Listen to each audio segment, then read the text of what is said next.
번째 질문입니다. 1문단. 조선왕조는 초상화 왕국이었다고 할 수 있을 정도로 조선시대에는 많은 초상화가 제작되었다. 그래서 우리가 이번 지문에서 봐야 할 거는 조선시대 초상화입니다. 조선시대 초상화는 전쟁으로 인해 많이 소실되었음에도 불구하고 현재 1,000여 점이 전해지고 있으며 나라의 국보나 보물로 지정된 것만도 70점이 넘는다. 조선시대는 충효 사상을 기반으로 조상과 성현은 뭔지 알죠? 성인들. 높은 덕행을 기리기 위해 제사를 중요시했고 높은 학식과 인품을 지닌 인물을 숭배하는 숭현 사상. 이거는 인물을 숭배하는 숭현 사상에 의거하여 사당 및 서원이 크게 발달했다. 조선시대의 초상화는 사당이나 서원에 모시거나 제사 때 사용하기 위한 목적으로 제작된 그림. 자, 그러면 이 초상화의 목적입니다. 이 목적으로 제작된 그림으로 조선시대 초상화가 성행하며 유행하며 발달했던 것은 이러한 유교적 맥락 때문에, 사회 인연과 맥락 때문에 조선시대 초상화가 많아요 라는 얘기입니다.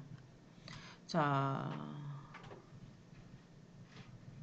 요거 충효사상, 숭현사상 이런 거 알아두시면 되고요. 자, 본문. 초상화는 대상인물의 신분에 따라 어진, 공진초상, 사대부초상으로 나눌 수 있다. 자, 이거 설명의 방법 중에 뭐라고 합니까?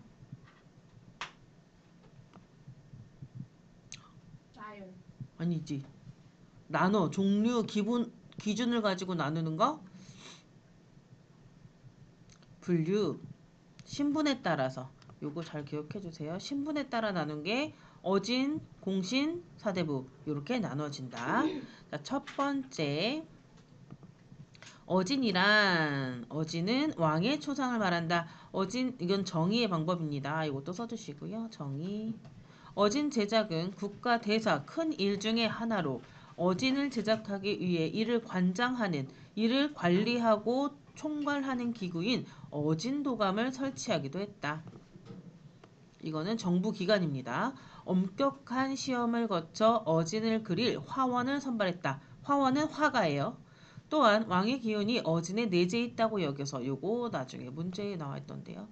왕의 기운이 어진에 내재 있대. 그림 안에 들어있다고 생각해서 화원들이 어진을 그릴 때는 마치 왕을 대하듯 예의와 존경을 다해서 제작에 임했다. 두 번째, 공신초상이라는 게 있어요. 공신초상은 나라에 위급한 일이 있을 때 공을 세운 신하인 공신들의 초상이다. 정의의 방법이고요. 어진이 조종을 대표하는 상징적 이미지에서 봉안된 반면 대조의 방법이에요. 공신초상은 나라에 공이 있는 인물의 초상화를 제작함으로써 해당 공신과 그 자손에게 치하, 이거 축하해준다. 높은 사람이 낮은 사람한테 함께 보상을 하고 다른 백성들에게는 귀감이 되게 한다는 의미를 지닌다. 그러면 공신초상의 목적이 나와 있죠. 뭐뭐 나와 있는 거예요? 치하와 보상의 의미, 또 다른 백성에게 귀감이 되는 의미가 있고요. 사대부 초상은요? 사대부 초상은 서원이나 사당에 모시고 제사를 지내는 선현의 초상이다. 숭현사상을 드러내는 목적으로 제작된 사대부 초상. 아, 그럼 목적이 숭현사상. 사대부 초상은 조선 중기 이후 사당과 서원의 확대로 제작이 더욱 활발해졌다. 아, 조선 중기 이후에 서당과 서원이 확대됐대. 그러면 이 서당과 서원에 다 이 초상들이 있어야 되잖아? 그러니까 더 많이 필요했겠죠. 이런 것도 막 틀린 걸로 나오게 할 수 있으니까 기억해 두세요. 이 외에도 경로 사상에 입각하여 70세 이상 되는 원로 대신들의 덕을 기르기 위해 제작한 기로도상, 불교 신도들과 제자들의 정신적 결속을 강화하기 위해 불교계의 고승을 그린 초상인 조사상, 사대부가 여인들의 지조와 충절을 기리기 위한 조반부 인상 등 조선 후기로 갈수록 다양한 계기로 초상화가 제작되기도 했다.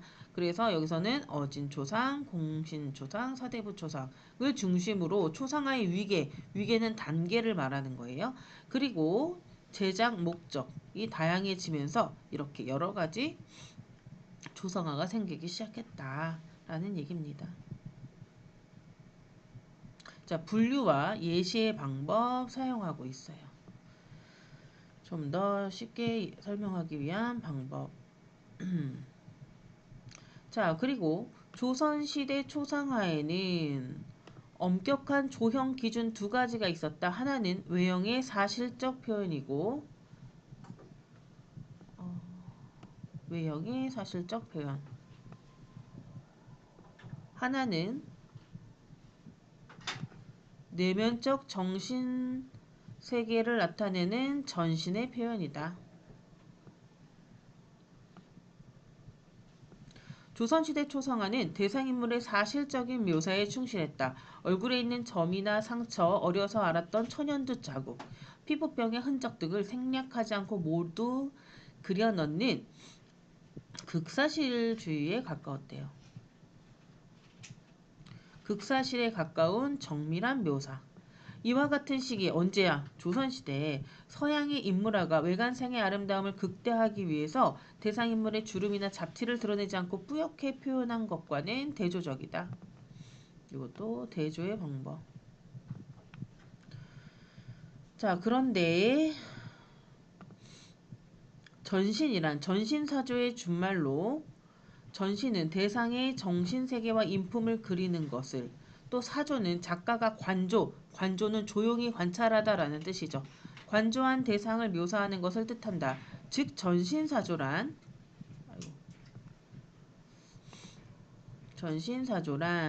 형상을 통해 정신을 그려낸다는 뜻으로.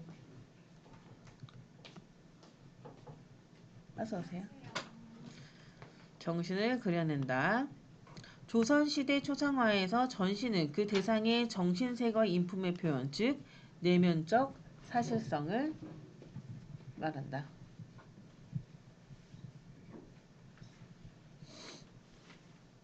자, 이렇게 두 가지 사실적 표현을 중요시하는 것과 정신세계를 중요시하는 표현, 이렇게 두 가지로 나눌 수 있다라고 얘기하고 있어요. 그리고 요거 서양 회화와 비교, 대조하여 설명하고 있고요. 아니, 저기서 해도 돼요.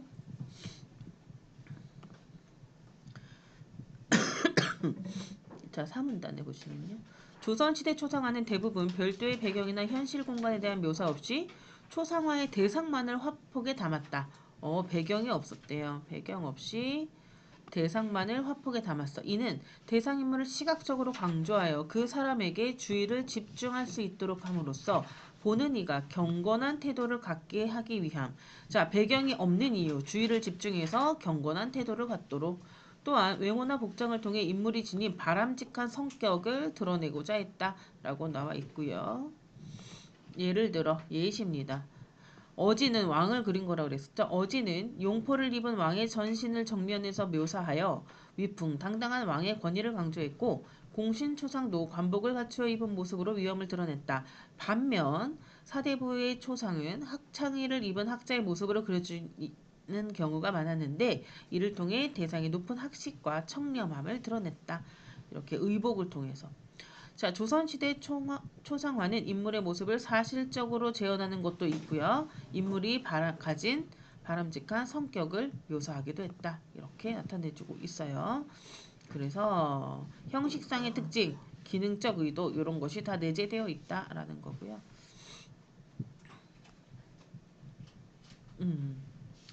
문제 한번 풀어보세요. 두 번째는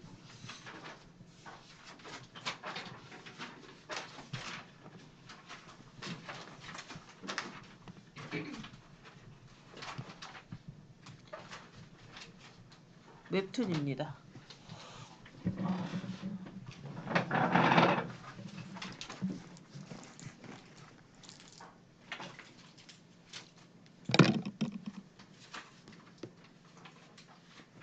너무 슬픈 거 아니니? 이렇게 좀 감기가 시작되려 그러면 옛날에는 콧물이 막 나는데 요즘에는 눈물이 막 나. 김소연도 요즘 눈물 난다고. 그래? 비염 때문에 그러나? 비 오는가 보구나. 그거 너무 창피해. 길을 갈 때 계속 울면서 다닌다고. 지금도 눈물 나는 아, 괴롭네요. 자, 최근 드라마에서 회귀물이 인기를 끌고 있죠. 웹툰과 웹소설에서 시작해 드라마로 번진 회귀물 열풍은 한국적 판타지의 원형 하나가 추가되었다는 점에서 창작자와 시청자들에게 반가운 현상이다. 회귀물 드라마 종종 봅니까? 옛날에 그런 건가? 아니지. 다른 시대에 태어나는 거? 타임 그건가? 나 회귀물이라고 하는 거는 보지를 않아가지고. 돌아가는 거 아니에요? 옛날로? 도규민처럼? 도규민이 아니고. 도민준? 아, 놀라. 김소연? 그거밖에. 티는 아니, 맞아요. 그거 아니야. 나도 습관 나왔다. 그거 말고 또 뭐가 있어요? 산업티. 그것도 회귀물이에요? 그것도 시간 돌아가는 어쩐지 내가 안 본 이유가 있었어. 안 좋아. 이게 말도 안 되는 거 아닙니까, 사실? 회귀물. 모든 드라마는 말이 안 되지만 회귀물은 제자리로 돌아간다라는 것을 의미하는 단어인 회귀에 물이라는 전미사를 붙여서 만든 말입니다. 회귀물이란 이거는 또 정의의 방법 얘기해주고 있어요. 회귀물이란 주인공이 개연성 없는 초자연적 현상으로 인해 시간을 거슬러 올라가 자신의 예전 인생을 다시 살게 된다는 서사를 지닌 여러 장르의 작품을 말한다. 내가 회귀물을 싫어하는 이유가 쭉 정리되어 있네요. 개연성이 없어요. 개연성은 있음직한 일이야. 근거가 없다라는 거죠. 현실에서 일어날 수 있는 일이 아니다라는 거고요. 초자연적 현상입니다. 이것도 뭐야? 현실에서 있을 수 없는 일. 또 시간을 거슬러 올라가 자기 인생을 다시 살게 돼. 정말 말이 안 되는 거 아닙니까?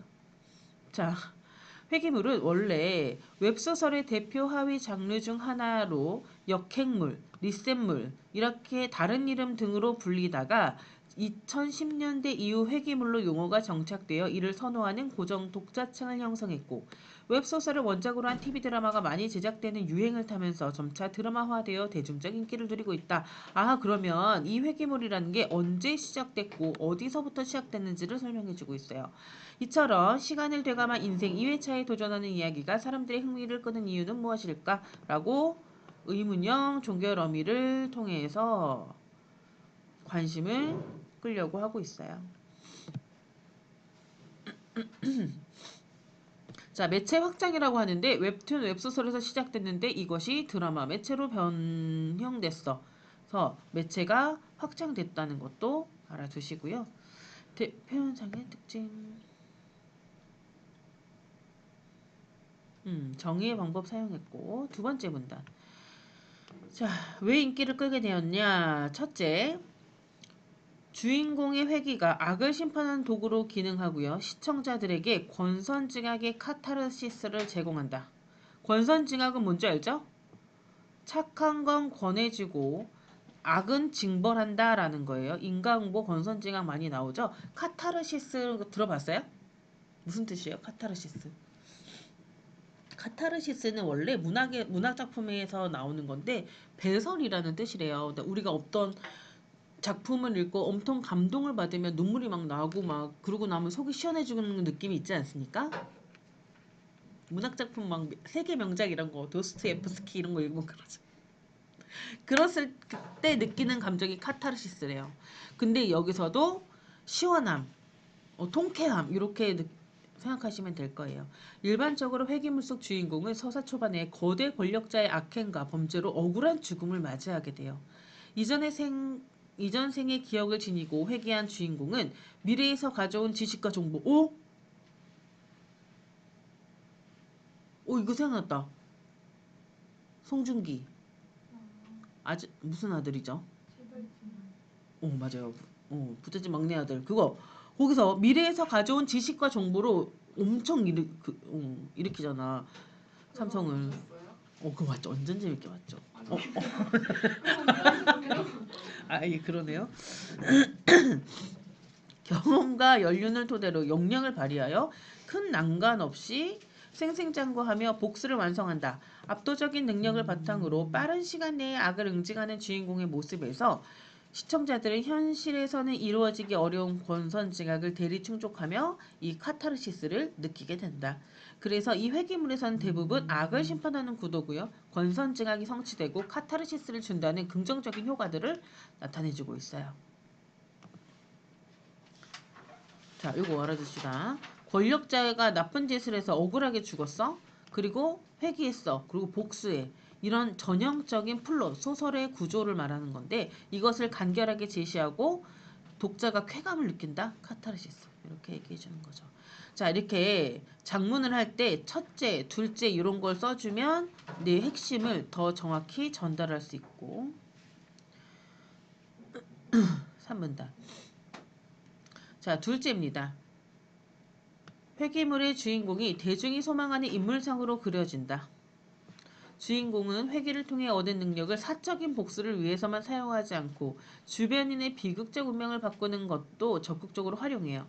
그로 인해서 주변인들은 원래대로라면 맞이했어야 할 불행을 비껴난다.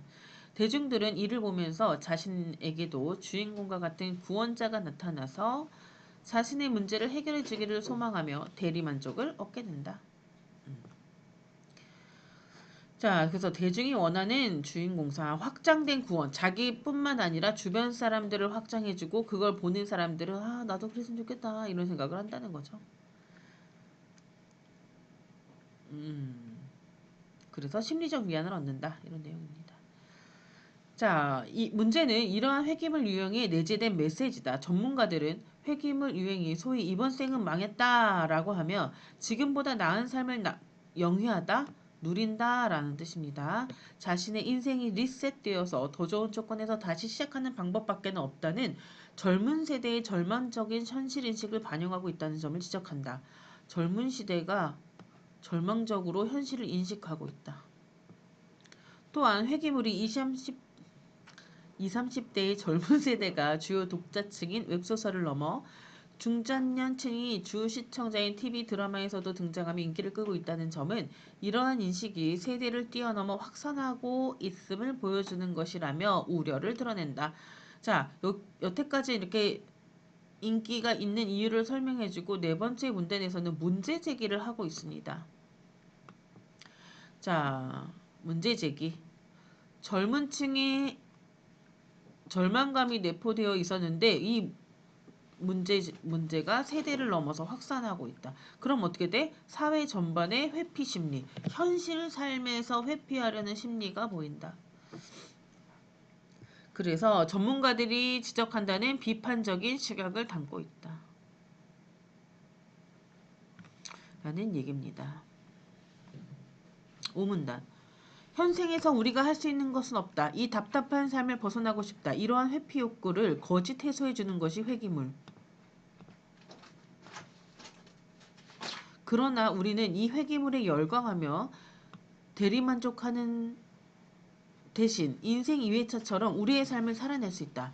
정신의학자 빅터 프랭클은 자, 이런 거 나오면 중요하죠. 중요해. 사람 이름이 나오면 꼭 체크해 두세요. 그의 저서 죽음의 수용소에서 인생을 두 번째로 살고 있는 것처럼 살아라. 그리고 지금 당신이 막 하려고 하는 행동이 첫 번째 인생에서 이미 잘못했던 바로 그 행동이라고 생각하라 라고 말했다. 자, 인용의 방법으로 설명하고 있어요. 자, 바로 그 행동이란 공부를 미루는 것일 수도 있고 남들과 자신을 비교하는 것일 수도 있고 부질없는 물건에 돈을 쓰는 것일 수도 있고 유해한 인연, 나쁜 사람들에 휘말리는 것일 수도 있다. 어차피 이번 생은 망했다며 나쁜 행동, 상황, 습관과 관성에 저항하지 않는 행위는 그 결과를 겪어본 사람이라면 다시 하지 않을 행위다. 지금 자신의 삶을 가장 보람있게 살 방법을 생각해보자. 인생 2회차를 사는 주인공처럼 미래에서 온 사람처럼 나의 인생 2회차를 상상하며 살아보면 어떨까? 제안입니다. 그렇다면 회귀물은 부질없는 갈망을 대리만족하는 수단이 아니라 현실의 삶을 돌아보는 계기가 될 것이다. 자, 그러면 이 드라마를 보고 대리만족하지 말고 네 삶을 한번 돌아봐라 이런 얘기입니다. 회피욕과 대리만족 그리고 빅터 프랭클의 저서 책을 인용하고 있고 이걸 그대로 보는 것이 아니라 실천해라 라는 얘기입니다.